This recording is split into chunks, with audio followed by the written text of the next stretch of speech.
ध्यानम् क्षीरोदन्वत्प्रदेशे शुचिमणि विलसत्सैकते मौक्तिकानाम् माला क्लुप्तासनस्थस्फटिकमणि निभैर्मौक्तिकैर्मण्डिताङ्गः शुभ्रैरभ्रैरदभ्रैरुपरि विरचितैर्मुक्तपीयूषवर्षैः आनन्दीन पुनीयादरि नलिन गदा शङ्खपाणिर्मुकुन्दः भूः पादौ यस्य नाभिर्वियदसुरनिलश्चन्द्रसूर्यौ च नेत्रे कर्णावाशा शिरोद्यौर्मुखमपि दहनो यस्य वास्तेयमब्धिः अन्तस्थम् यस्य विश्वम् सुरनरखगो भोगि गन्धर्वदैत्यैः चित्रम् रम्यते तम् त्रिभुवन वपुषम् विष्णुमीशम् नमामि।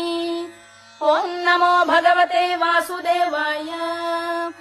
शान्ताकारम् भुजगशयनम् पद्मनाभम् सुरेशम् विश्वाधारम्